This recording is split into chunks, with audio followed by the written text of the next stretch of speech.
Assalamualaikum dan salam sejahtera. Welcome back to another episode of Kopi dan Culture. Saya bukan Kisha, bukan star-star Nona. Saya di studio. Episod minggu ni saya nak interview rakan saya dan juga seorang entrepreneur, Hafiz daripada Cuci Sdn Bhd. Dia juga ada macam-macam jenis perniagaan yang dia jalankan. Ada yang berjaya, ada yang tak berjaya. So kita nak tahu sedikit perjalanan dia sebagai seorang entrepreneur dan apa bisnes dia sekarang. Jom, let's go.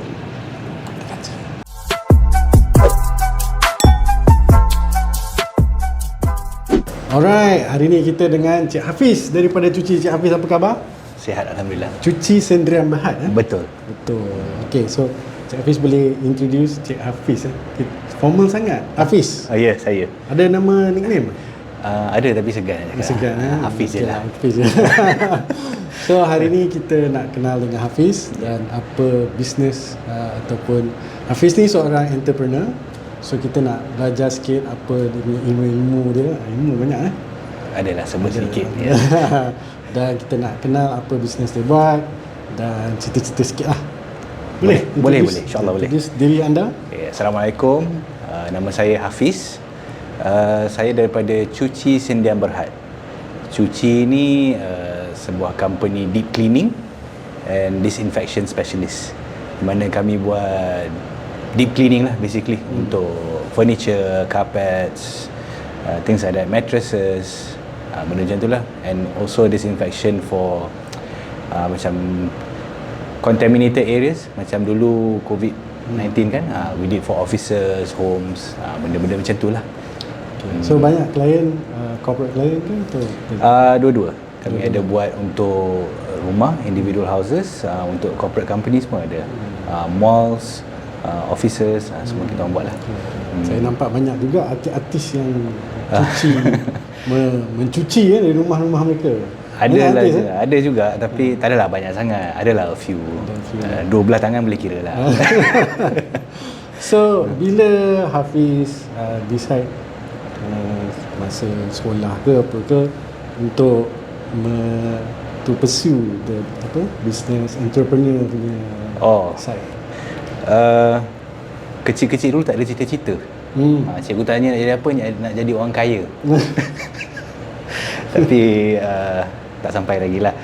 So InsyaAllah, amin. For business ni macam mana, yang betul-betul buat rasa nak buat business masa I got my first child lah, my daughter.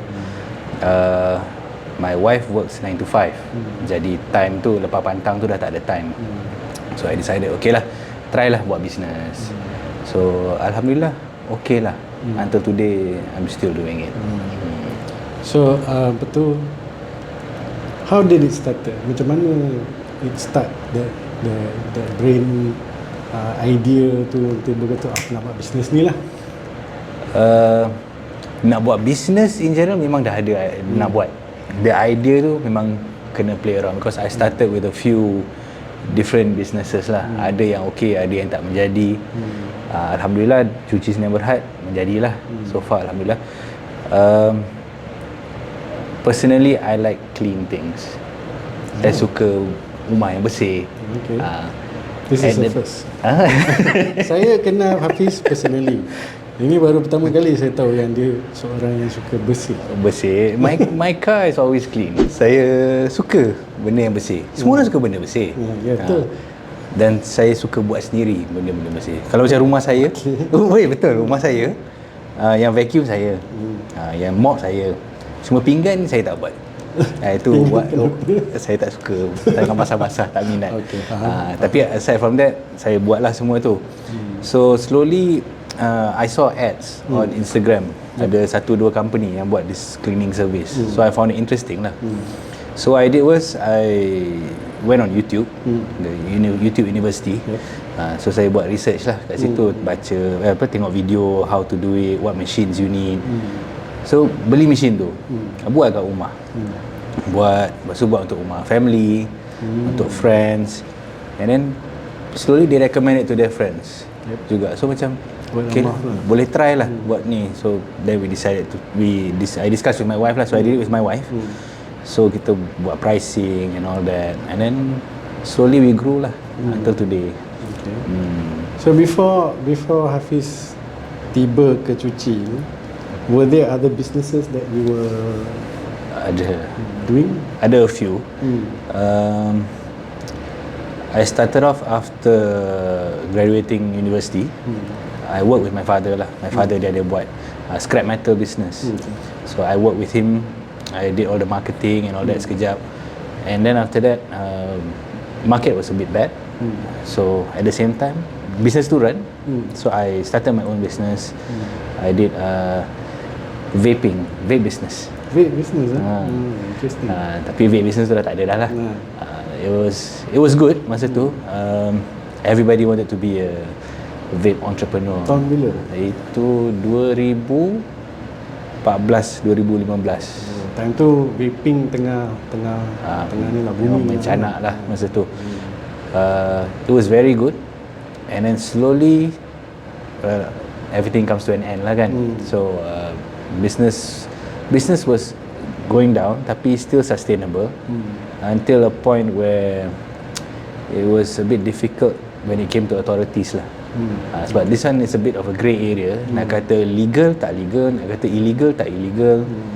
So we had authorities coming in, checking, fining us. You know, kena saman every other year, every few months. So my partner and I decided to stop lah. So after we stopped, I did some other things lah. I did product juga, perfume, ada jual perfume. That was my own product, but that didn't go well lah. Sebab produk ni susah sikit compared to services. I'm more of a services person. Saya suka buat service. You like to provide service. Yes. So even macam vape tu pun, it was not more of selling the vape, it's more of educating people how to use it, the safe way of using it. Benda-benda macam tu lah. Did you just sell vape punya products ke, or did you do your own product? We did have our own product juga, but that came later lah. We started selling first, selling come educating, and then we decided to make our own, which was actually quite good juga. We even exported to UK, Europe side, Asian, Southeast Asia, ada a few places. But now worldwide pun they're having this problem lah. So about the legality of vape, so everything slowed down and we decided to stop lah. So tahun bila tu decided to stop? Quite recently actually. I think it was end of last year. End of last year we stopped, and that was it lah. How was having your own vape business during the pandemic? Was it difficult? It affected us lah, in the sense that kita tak boleh buka kedai. So everything had to be online, and when it was online, you don't get as much traffic as people coming to your shop. Your regulars tak datang, you know. You expect new customers, tapi at the same time there's a lot of competition. So our sales percentage went down lah. So But, when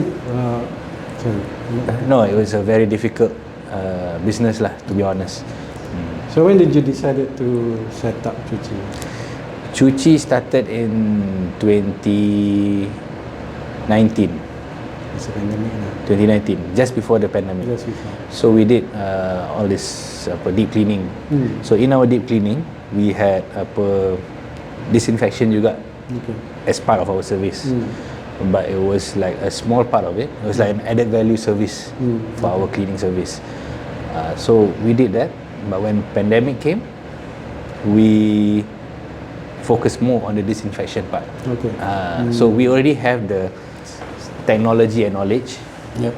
So we just enhanced that a bit, and then we did that service lah. So because banyak offices and areas needed disinfection kan? Yeah, in the beginning tu macam tak banyak sangat. But then later on when cases were on the rise, then people started calling us lah.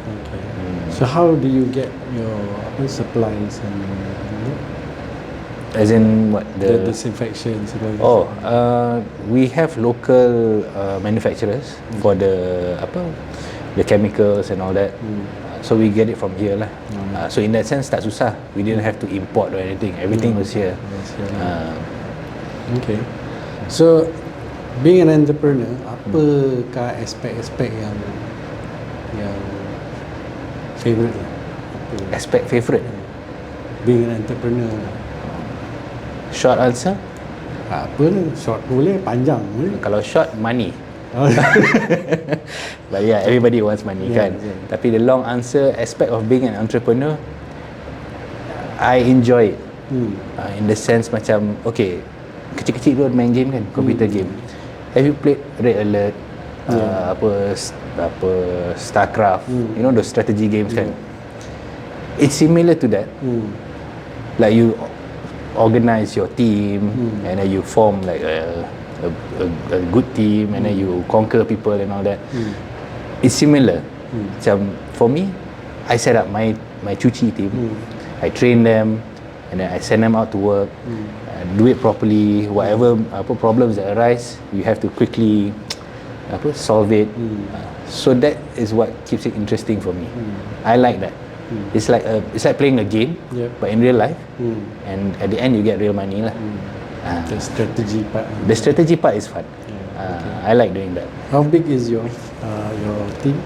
My team at the moment, I wouldn't say it's too big. So there's about 7 or 8 of us. Okay. So mostly it's the ground team lah. Those who go out, and so we call them our technicians. Okay. Yeah. For admin side, mostly it's me and my wife, and then we have our accounts and all that lah. So basically cuci ni your wife and yourself lah? Yes, we are share partners lah. Share partners. Yes. Okay. How have you grown personally since becoming an entrepreneur? It's a very tough question, but in a nutshell, it has made me a person with stronger faith. Okay. Because not to belittle or compare, but when you do business, you have to have a lot of faith. The more we work, the more we get paid, the more we get results. At the same time, some people who do business, even for myself, there are times when you do like crazy, you do marketing, you spend a lot of marketing, tapi tak ada benda. So it all comes down to your faith. Rezeki tu, if it's meant for us, it's meant for us. So that is one of the things that made me grow, knowing that, okay, maybe it's not my day, maybe it's not my week, maybe it's not my month, maybe it's not my year. For example, during the pandemic, a lot of people lost their jobs, tak ada income. In fact, kita orang pun tak dapat kerja, tak ada job. We couldn't go to people's houses, we couldn't go to offices, except for yang diorang panggil yang necessity punya segment kan. So Alhamdulillah we got to do disinfection. So that is our rezeki, which means we made quite a lot during the pandemic. After the pandemic, it stopped. So kita dah tak ada for disinfection, tapi kita redha lah. So that is what made me stronger, macam okay, job tak ada tapi jangan pasrah. So sabar sikit, there'll be something else. So that is the one thing that made me stronger lah. I have been slightly more patient lah compared to last time. Probably very kecil-kecil, you know me, macam cepat marah kan. Sekarang dah macam terfaham lah. I'm more calm now lah. So basically Hafiz tawakal kepada Allah tu. Yes. So kita tahu apa kita buat pun, kalau kita tawakal dan kita percaya rezeki tu akan datang, bila dia beri, dia akan datang. So orang cakap, why worry about what's happening now when you shouldn't be worried, because it's already been written. So whatever is written later on tu, itulah dia, good or bad, kita kena terima je lah. Okay, so salah satu kita di ABICOM ada 6 success belief lah. Okay. So salah satu tu kita punya success belief is delight customers. So sebab kita ada banyak services juga kat ABICOM. So how is delighting customers important to your business? A very delightful question. Okay, delighting customers. First, we have to ask ourselves lah. Why do we need to delight customers? The reason for delighting customers, making them happy. I usually put myself in the shoes of the customers. Kalau macam kita pergi mana-mana restoran ke, kita pergi mana-mana beli barang ke, we like to be treated bukanlah macam king, but to be treated well. Tak naklah sombong ke apa ke. Kita beli tak beli, that's a different matter lah. So for us, we believe that if the customer is happy, most likely the customer will return. Especially when it comes to services. And most likely they will refer our service to someone else. Because like Cuci Sinar Berhad is a cleaning company. There's like thousands of cleaning companies in Malaysia alone. So competition is very high. So what I instill in my staff, in my technicians, is customer satisfaction. Like you said, delighting customers. So when they are happy, like I said, most likely they'll come back. They will refer, and at the end of the day, it benefits us juga. Even if they don't come back, they will spread the word. Macam for us, our main platform is social media, namely Instagram lah. So what they do is they share on their stories.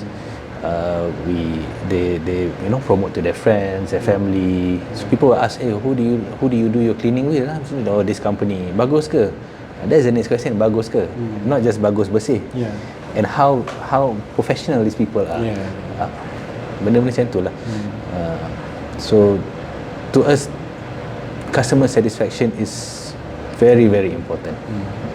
Sebab saya pun nampak juga your testimonial tu. Your on you Google share tu. macam yang friends punya your customers punya WhatsApp message, how happy they were with the services and your team being very professional and all that. I think that's very important. We also emphasize on going the extra mile. To delight customers, what we do is we go the extra mile. For example, kata cuci tilam lah, for example lah. Cuci tilam, dah kering, dah bersih semua. We offer the customer, would you like us to put your bed sheet for you? Something as simple as that. Value added lah. Value added. I mean, it's not a lot, but it's something. So dia cakap, oh boleh tolong, boleh. Kita buat within reason lah. Jangan kata dah buat satu, nak buat lagi satu free, tak boleh lah. Kita pun rugi. But what I mean is giving that little bit extra for them, and that makes them happy. Doesn't have to be too much. Sikit pun orang dah happy. Sebab kita add value tu bagi orang gembira kan. Betul. Bila orang gembira, dia macam bagi tahu semua orang, kawan-kawan sedara mana. Sebab harga kita orang, to be honest, is slightly on the higher side compared to most companies. Our price is slightly higher. A lot of people say, kenapa mahal sangat? Kenapa mahal sangat? But they are curious, so they want to try because they've seen our reviews. So when they try, they come back to us, oh baguslah, terima kasih, saya memang suka lah, nanti saya recommend.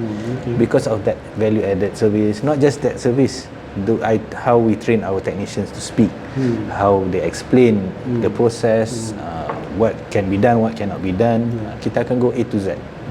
So kita ada SOP kita lah, which I believe a lot of companies are lacking.